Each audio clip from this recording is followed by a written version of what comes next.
Black spending power in 2022 was 1.6 trillion. Trilly, which is crazy. But what are you spending it on? Where are you putting it at? Mm-hmm. And that's the thing. Put your money in the right places and you will get wealth.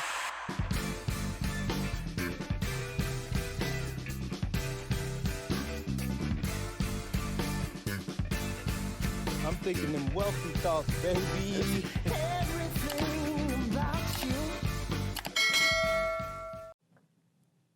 What's up, everybody? It's your boy, StephenMotivate, back again with another special edition of Wealthy Thoughts with my friend and yours, my co-host. What's up, brother? What's up, bro? Steve James here, for those who don't know. What's up, Steve? Man, we are back again, and today's a pretty serious topic. I want to talk about, black wealth, black spending power. I was recently looking up an article from 2022 that talked about black spending power reached 1.6 trillion at the time, but net worth decreased by almost 14%. But before we do that, hey, just a reminder to everybody, if you're getting help from these episodes, if you like the content we're sharing, please like, subscribe, hit the little ring, the bell button so you can know when we drop episodes. And we want to see your comments. One of our goals is to help educate folks around financial literacy and the numerous topics that surround it, right? So, almost everything involves money. So we hope that you like it. Remember, like and subscribe. Yes, sir. So 1.6 trillion sounds like a huge number. It's crazy. Massive amount of money that we have the ability now to either earn.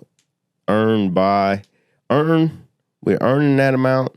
We then can spend with that amount, or we can save that amount. Mm-hmm. So we have 1.6 trillion in spending power, and I believe that's based on the amount of income in general that we have, based on surveys and stuff. Which none of that stuff is perfect, but it's still a huge number, and apparently it's grown significantly over the years, like almost doubled. So, but what I think is interesting, though, is that while that number has grown significantly, it says on the opposite end that net worth has diminished like crazy. So the question is that we should probably address today is, what's the mindset of Black Americans, if we had to take a guess, that keeps us, stuck in this sort of broke box where we have so much spending power, but, we're still broke. So I want your opinion on that, but I want to say something first. Like, I think in the reality of things, Black people in general are poor.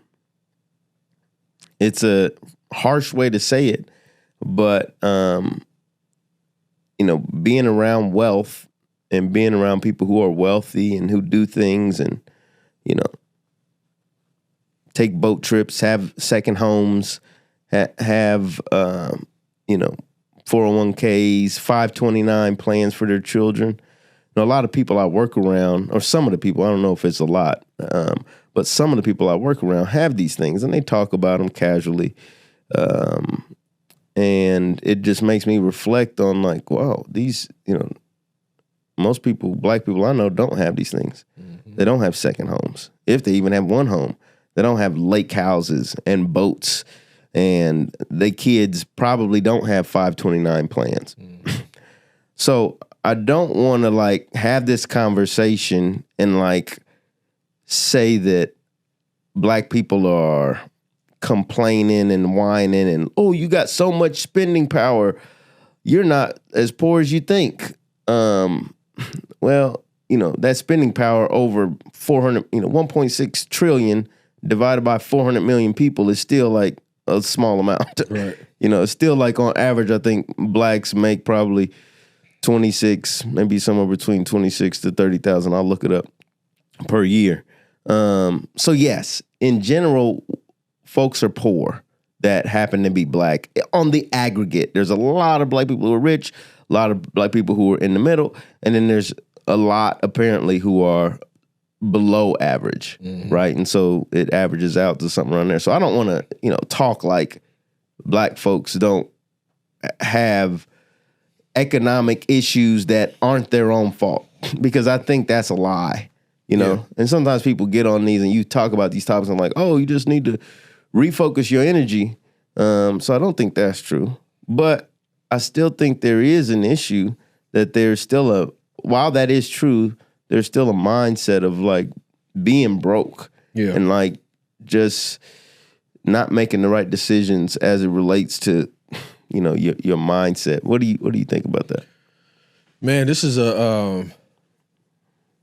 an important topic because, we get so caught up with what other people have, what other cultures have, which is very important because the reason why they have it is because they're doing different.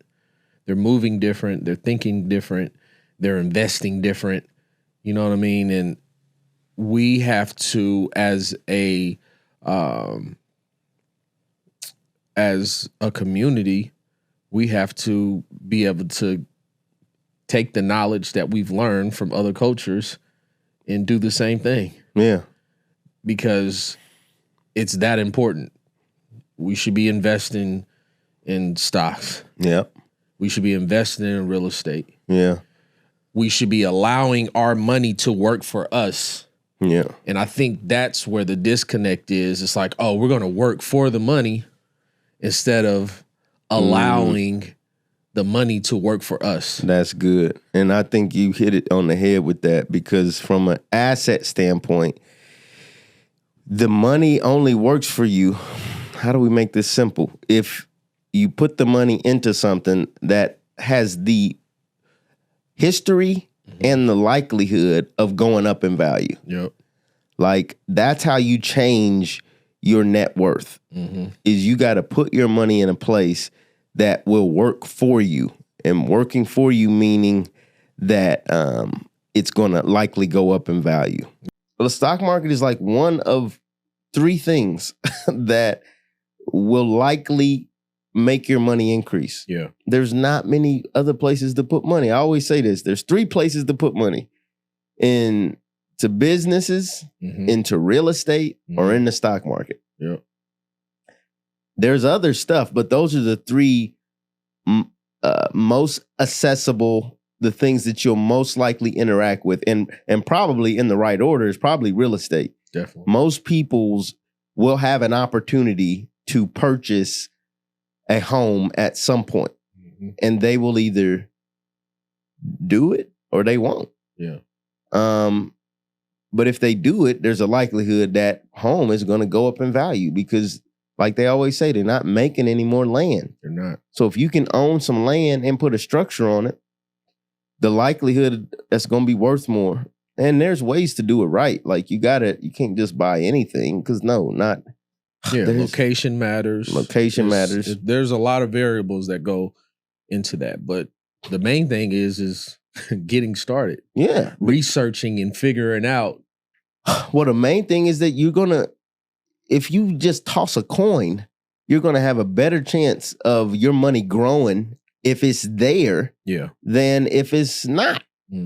So, I mean, I guess the question is, why do people, what are some things, and I think it's a mindset, but what are some reason people don't want to purchase a home or get into real estate? Fear. I think fear. I think lack of knowledge. I think the outsiders. Oh, well, I'm gonna wait till the interest rates go down, and then I'll buy. Right. It's a lot of majority of the times is lack of funds. Yeah. I That don't have too. any money to buy anything. Yeah. So when you add those elements together, you know, it puts you in a situation where it's like, I'm not ready Yeah. or I can't do this, Mm-hmm. you know, but in all actuality, you can because you're Yeah. already spending the money. Yes, you already have the spending power. Yeah, you're already doing it. So it's just a matter of coming up with a plan. And, you know, for me, it's real estate. Yeah. It's just if we were to get in the habit of group economics Mm-hmm. and putting our money together. Oh, okay, you got 40,000 sitting to the side in your 401k or whatever it may be, and I got 50, and Joe over here, he got another 50. That's spending power. Now we can put our money together and make it grow. Yep. Because that's what the other cultures do. That's what they do. And there's no secret to it. Especially not now. This is what we're doing. It's 10 of us. We're gonna stay in one house Mm-hmm. until we pay that house off. And then that person moves into another house, and then we just keep doing the same thing. But it's a sacrifice of the bigger picture. And a lot of people don't see the bigger picture. They see right now if I spend this right now, I won't have. And I'll go back to the, you know, I won't call them excuses, but the major reasons why Black people don't work together. And this is where you get some of that systemic, the systemic racism that happens in society and the stuff that's been kind of pre-built in us, whether we want to admit it or not. Sometimes when you see somebody Black and you Black, you may not automatically kick it off with them. You may it's 50-50, but sometimes you may have that sense of like what they on. Right. Or because there's this, I think because of slavery, I think because of Jim Crow, I think because of the redlining, political systems, all these sort of things, there's just like a little bit of hate there that I think some other cultures don't necessarily experience. I think with other cultures, and I could be wrong, but I think they more so start with a clean slate. Like, okay, I'm going to take you for your word. Whereas you dealing with somebody Black and it's more so like, I don't know, should I take you for your word? Are you trying to trick me? Are you trying to get over on me? Or who gonna handle the money? And there's just not that trust level is super low. Our trust level amongst other Blacks is completely shot. Yeah. And it's sad. And you know, and I understand it because there's so many people that are so broken. You know what I mean? It's just like you have to have some type of wall these days, because if not, if you just go on something willing, like you'll get burnt. And it's just unfortunate that, you know, we have to move in that manner, because like I said, is once you start talking with other races and seeing how they're moving as a unit, you know, we don't move well as a unit. And that's because a lot of people, you know, we get burnt. And once you get burnt by your own race, it can put a salty taste in your mouth. Super salty. And Your it's like, trust is shot. Yeah. Like, you know what I mean? Like especially when it happens multiple times, then it's the shunning of like, oh, I'm not dealing with no Black folk. I ain't doing no business with no Black folk. I would never say that. Yeah. Me neither. You know what I mean? Because it's like, just because you were burnt by certain individuals, that's not how everyone moves. Right. What you need to do now is shift on who you're doing business with. Right. Because not every Black person does bad business. Right. And you got I've had other races, every human race being conducts Black, bad white, business. It doesn't red, matter what yellow. your race is. Yeah. So we have stop. We have a higher exactly. Whether it's real or not, and like you said, it's probably not real. Yeah. But we have this higher thought that, oh, if they Black, they might screw me more. No. This guy this white, this guy this Indian, this guy this Armenian, Filipino. Yep. You know. And we just have to do better as a race. Once we do better as a race, then it becomes like, oh, okay. Because it doesn't have to be, oh, I'm trying to get over on you. Right. And we talked about this, but you have to see the numbers with people to try to vet whether somebody, no matter the color of their skin, whether or not they're going to do good business. Yeah. But you can't shut down. Yeah, for sure. You can't go hide under the table and say, I'm just not gonna do it. I ain't gonna fool with nobody. I'm just gonna stay broke. Like, no, that's not but it's like you said, it's a mindset It's a thing. mindset. I tried once, I'm done with it. Yeah. I ain't fooling with them. No, it's a mindset thing. And that's why a lot of people get turned off with real estate. I tried to make some money in that real estate and it didn't work and I'm done. JJ, I always use, I don't know why JJ is my go-to like person. JJ and Jerome and them, I spent so much money on that drywall. That dude, Uncle Mike, he took everything. And you think I'm gonna go back here and do real estate again? It's like, yeah, but you know, those are growing Pains. and learning learning blocks. learning literally. And it's sad because I see it. Like I see people who started real estate and then it don't go their way and they're like, nope, not doing it. Yep. And for me, I'm like, all right, what did we do wrong on this one to figure it out on the next one? Yep. You know what I mean? So I just think we just have to get in, put ourselves in better position to win. But for some reason, we think wealth building will be different from anything else. When you was walking as a kid, you fell down and got back up. Mm-hmm. Building wealth is something new for a lot of Black people. Yeah. So of course we gonna have a bad real estate deal here and there. We're gonna have something that don't work out. But you gotta, you know how the song go, pick yourself up and try again. Yeah. Like you gotta pick yourself up and keep going. And I think once we get there, it won't just be that, oh, Blacks got all this spending power. Yeah, we got spending power, but if we're putting it on the wrong stuff, Don't matter. it don't matter. Yeah. It's gonna be 5 years from now, they will come out with another statistic. $2 trillion in spending power and net worth negative nothing. Yeah.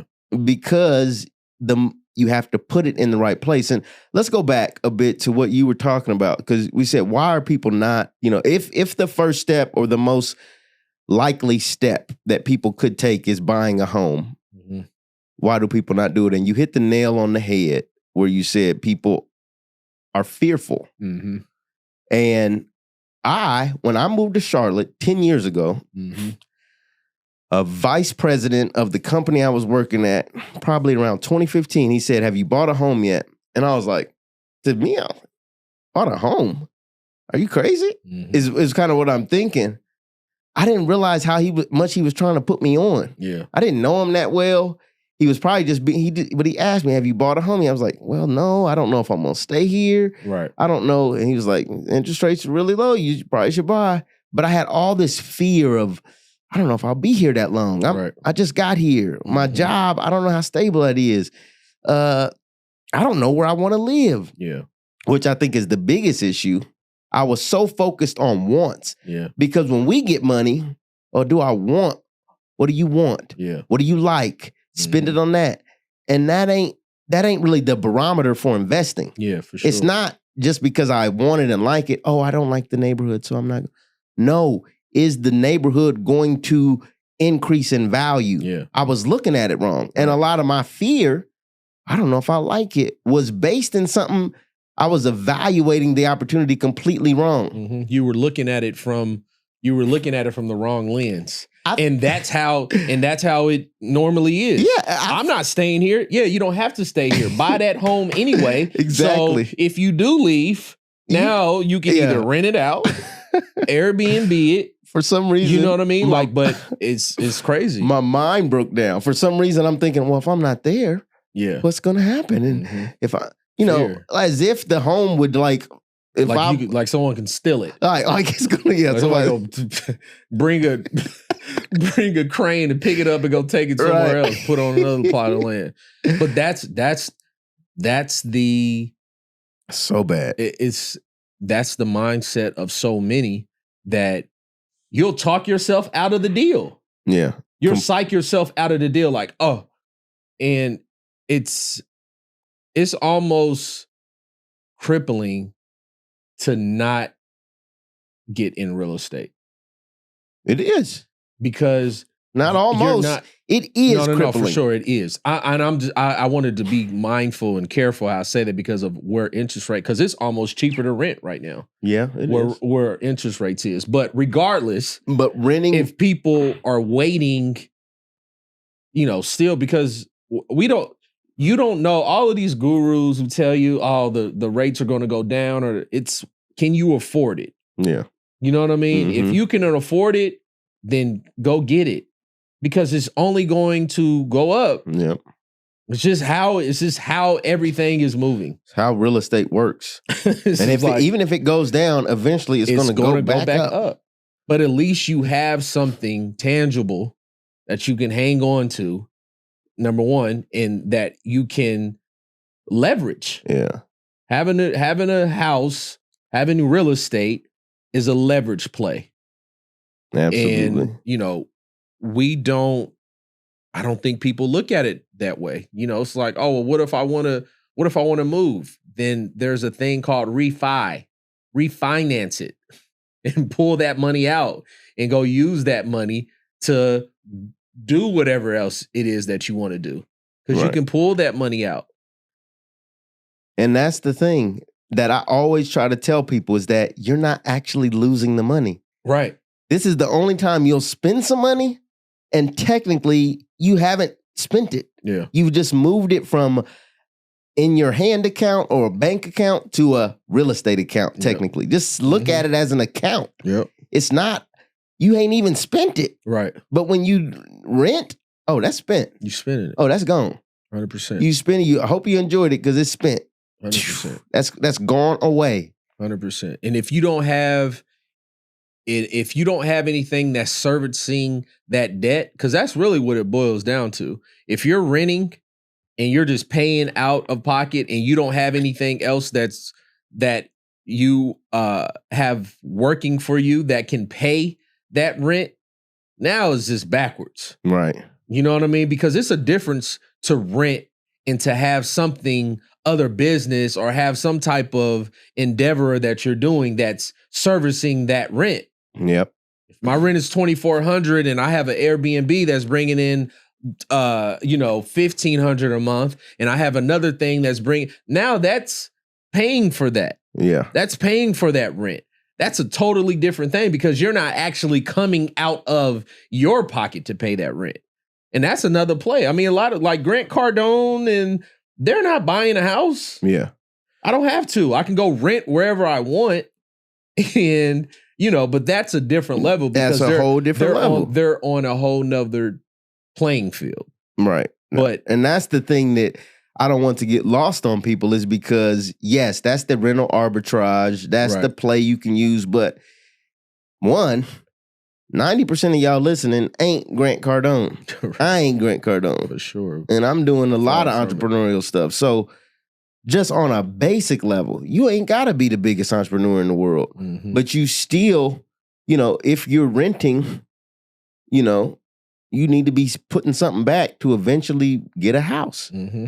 Or my other thing is that, okay, even if you're doing rental arbitrage, okay, what are you gonna do with that money? Right. If your rent is $1,500 and your Airbnb brings you in $2,500 and you got $1,000 spread, what are you doing with it? What are you doing with it? A piece of that $1,000 needs to be moved to a place where, okay, that piece is going to real estate, either immediately or eventually, because there's only 3 places to put money: real estate, stocks, or businesses, at a very simple level. And if it ain't, if you ain't doing that, then your net worth is up. Ask me, how do you get your net worth to increase? You put your money in real estate, stocks, or businesses. How do you be able to pass wealth from generation to generation? You put your money in real estate, stocks, or I don't care how you ask the question. These are the places money should be put. Yeah, it's the same answer, no matter how you flip it. You got $50,000 sitting in a savings account for what? Yeah. You don't need that much in a savings account. Put that into to work. Put it to work. And to your point with the 401k, that's one of the best places to go get you a little startup cash to go put into real estate. You can borrow from your 401k without penalty to invest in real estate. If I'm not mistaken, then I'm pretty sure that you can do that. Yeah. There's a penalty. I don't think there's not a penalty. No, I don't think there's a penalty. Well, it depends on the level of you have a general, with 401ks, you have a general borrowing amount. And I didn't know this. Drew told me this, and this was some years ago. I think it was all on the phone together. And I had a bunch of credit cards, and I was like, okay, this was before the Turo thing. Oh, yeah, I remember. Remember, before I got into Turo, I was like, wow, I just found out about this play on Turo. It's working out. I want to go buy some more stuff, so I need to shoot my credit up. So my 401k, I have been saving there. And so I took out a loan. I think you can take out up to $50,000. I took out a loan against that, got that money, and they just put it in my account. And then I started my check at work. They started paying back the loan. So I loaned you know how they talk about be your own bank? Be your own bank, yeah. You were loaning yourself money. Right. And now since then, I've been paying myself back with interest. So there's still like some of it that I owe, but every check, I don't even feel it anymore because I'm already paying myself back. So, you know, the whole point of it is we got to look into it more, and we will, but most people have at least some sort of general money that you can take out without penalty. You got to pay it back, and you got to pay it back with interest, but you're paying the interest back to your own 401k account. Yeah. So it's like win-win. So, because I mean, that's the other point that you was making. So what's stopping people is that people don't have the money to actually do it. So give folks some ways they can find money to put into real estate. There is, if your credit is in when you say real estate, you just mean buying or anything, Airbnb, or what are your question on that? No, I mean like anything. Whether it's you can start with Airbnb. Don't get me wrong. Start where you need to start, but where do people find the money? If you ain't got money, I mean, and we're assuming that money's flowing through their hands all the time. Right. So what would be your advice to people about how to get started? Like when money is the obstacle. Right. Yeah. I mean, there's a couple ways. Friends and family, you know, if you go, like I said, we have this device right here is very powerful. And you may have a rich auntie who got some change that's sitting aside and, hey, I need help with this down payment. I'll pay you back. You know what I mean? There's just, you have to get creative on raising the funds. Yeah. You know what I mean? If you're not putting up your own money, then, you know, friends and family, I would say definitely start with, because you're not going to raise money. You're not going to start a GoFundMe to get a down payment on your house. On a house. And, you know, with someone that hasn't bought a crib before, you have these programs, the FHA, you know what I mean? That's I don't know what that percentage rate is now, but that is almost your cheapest rate to get into buying a house. You know what I mean? Because you're only putting down 3.5%. So, yeah. And then that allows you to at least get in the game, you know, and especially if you have working history, because a lot of people, they're working. It's like you can actually get a house right now. You just don't know. You think that you can't. Right. You can go get a house right now because you have working history. Yeah. It's harder for an entrepreneur, a self-employed person, to get a house than it is someone that's working. 100% harder. They put you through the ringer as a self-employed. Yeah. It is almost sickening. It's like, okay, so you want me to better the economy by starting my own business and employing, you know what I mean, the community, but you run us through hoops when it's time to buy a crib. Yeah, and that's very important to know. As entrepreneurs, know that if you leave that W-2 income, it messes up a lot of calculations for banks and loans, and it just they have trouble trying to make it make sense, loaning out money when they don't see that job income. Yep. But if you there's ways, I mean, there's ways around it. Yeah, for sure. sure. I mean, you have bank statement loans. Yeah. You know what I mean? The bank statement loans, this is just for those that are entrepreneurs and that are, you know, they don't have a W-2. They have bank statement loans. And a bank statement loan is they're going to basically look at the last 12 months of the money that was deposited in your account, and that's how they base your loan off of. So don't think just because you're an entrepreneur, there's different programs. It's all about just knowing the programs. Yep. Because the bank statement loan, once I figure that out, I'm like, oh, this is a now you have to put more money down. It may be 10, 15%, but that's how you get around it. Yeah. You know what I mean? And if you even want to go higher than that and not show nothing, then you could do a no doc loan. Now you may have to put up 30% for that, you know, 25, but there's ways to get in it. There is. You know what I mean? And that's just for, you know, those that are self-employed. Yeah, if you self-employed, it's going to be more hurdles, but it don't mean that it's not worth it. It's not possible. And it don't mean it's not possible. You just got to jump more hurdles. Yep. But hopefully what we doing is helping you learn what to focus on. Yeah. Because so many people, you know, you talk about asking your family, people at you, a lot of y'all done ask y'all family for money, and y'all done ask for it for stupid stuff. Yeah.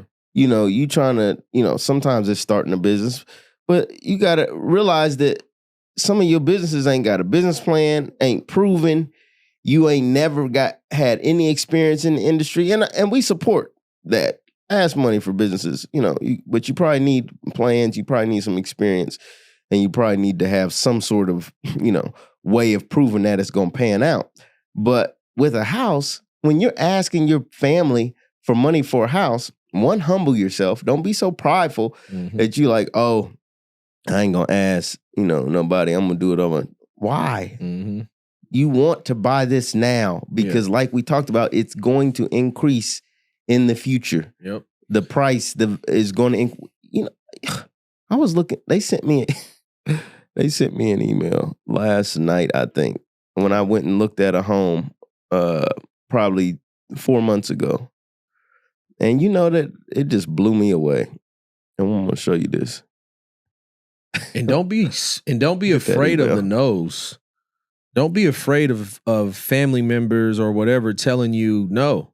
Go find another one. Yeah. Keep going until you find that one yes. Because that one yes, and like you said, you have to put your pride aside and put your pride to the side and ask for the help.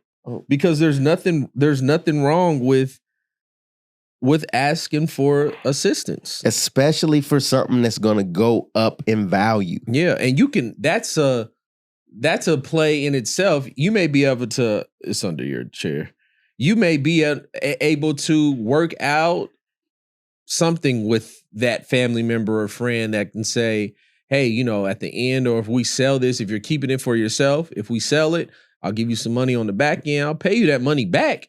Yeah. It's just about getting in the game. By any means necessary, you need to get into the game. Get in the game. And that was my whole point, is when you asking them for something that's going to go up in value, that's a good investment.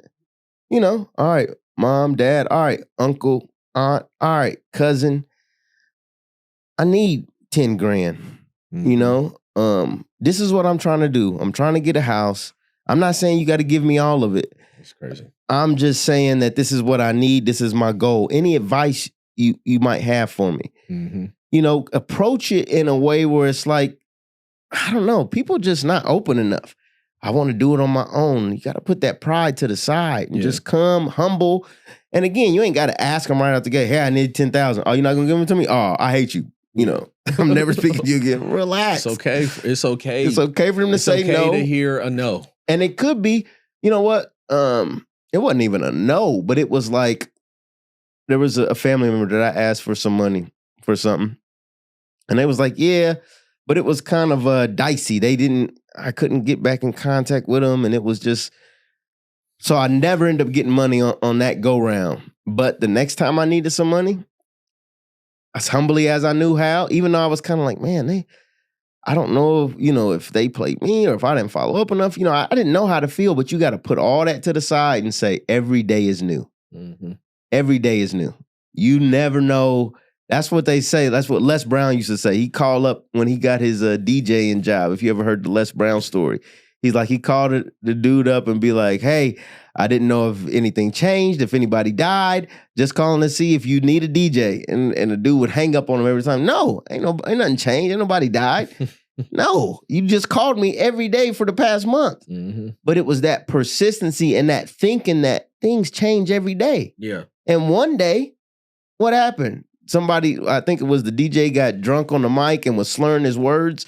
And the program director got on the phone and said, hey, is you that dude that kept calling down here saying, can you get here now? Mm-hmm. Absolutely, I can get there now. Yep. Because you got to look at every day as new. And when you asking somebody for money, come humbly. If they say no, like you said, come back again. And it's a good investment. That's the point I'm trying to get across is that. Yeah, I'm not doing this I don't want you to give me the money so I can go buy some designer shoes. Yeah. Designer clothes. Yeah. I'm doing something to better my life. I did see these Louis Vuitton drawers that I thought was really nice. No.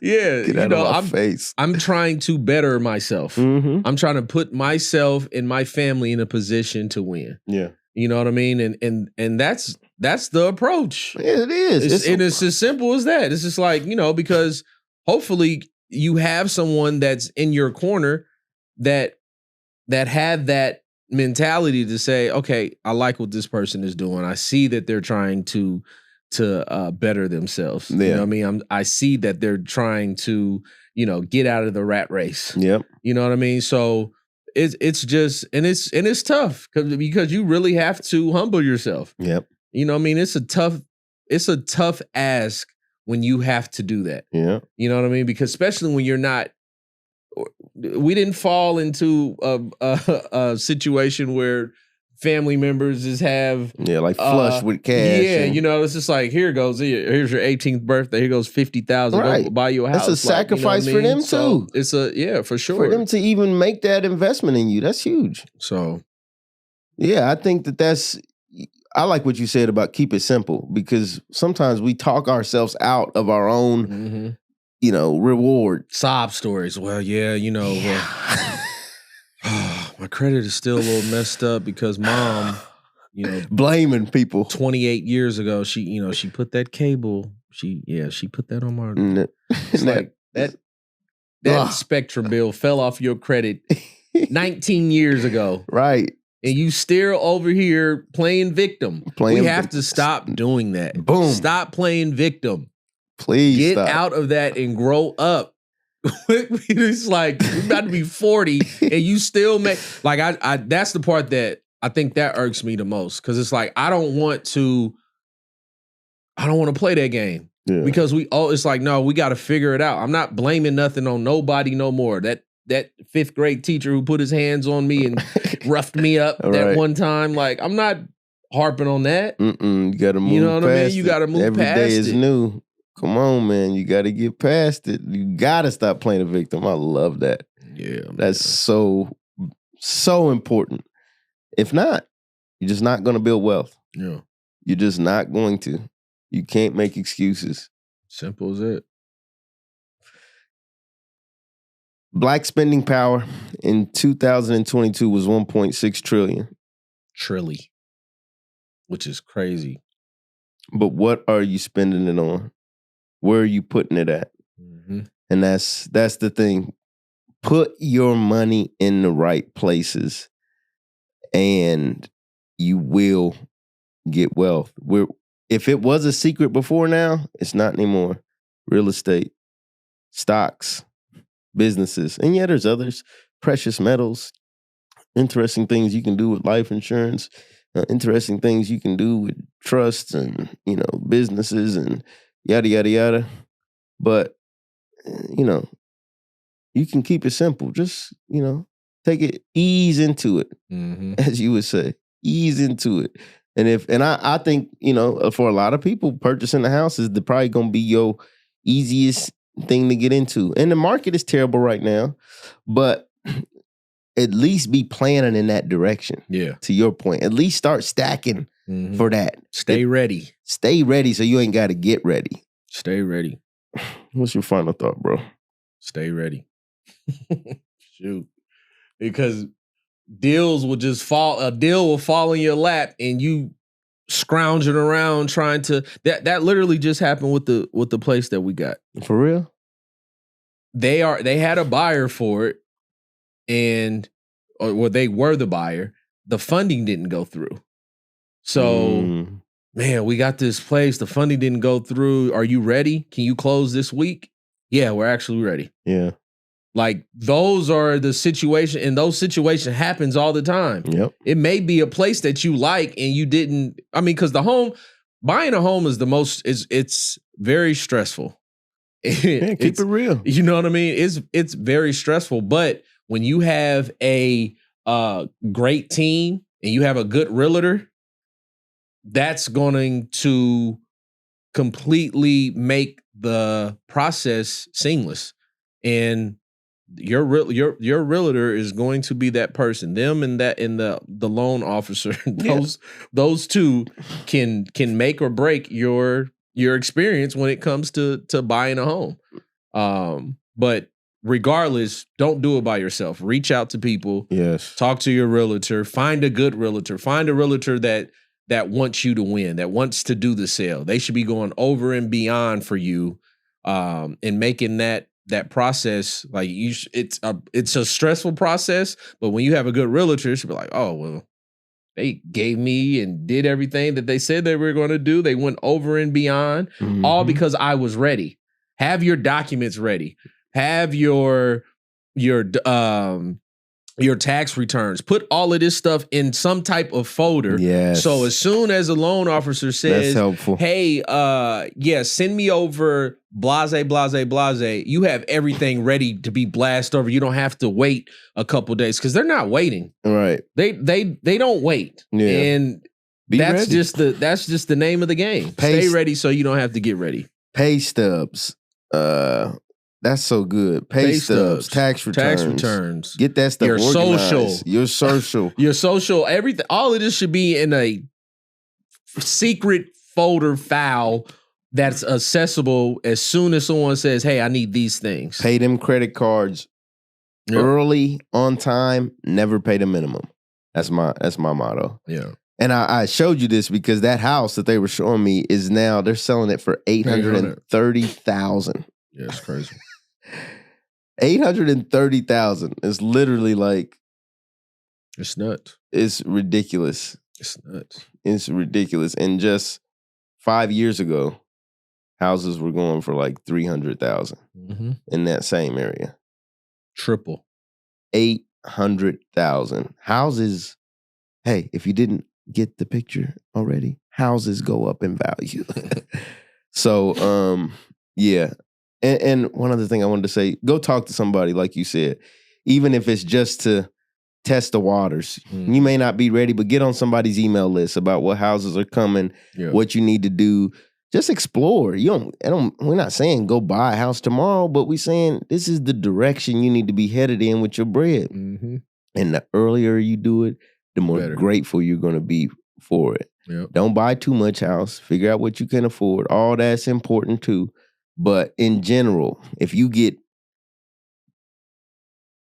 more, if you get, if you're in a position where you get less than you can afford, right? So if you can afford a $200,000 house, get you a $150,000 one-bedroom situation. That's better than nothing. You can afford a 3-bedroom, start with a 2. If you can afford a 4, and you can get a 4 too, because there is a theory that the bigger it is, the more it's going to appreciate.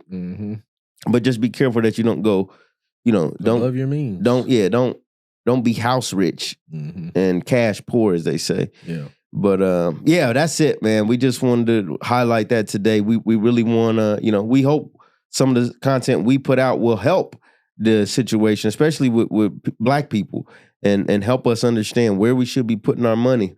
Especially for people coming up behind us, because it's been generations where people didn't know what to do. But I don't know. I feel like we the generation, or I feel like this generation coming after us you got EYL, you got, John Hope Bryant, you got a lot of people talking about financial literacy. Anthony O'Neill, you got people giving the game. Giving it. Now, we can't say we don't know no more. Yeah. Now we know, and it's up to us to do. So, until next time, it's your boy, StephenMotivate. Steve James. Stay motivated. Peace.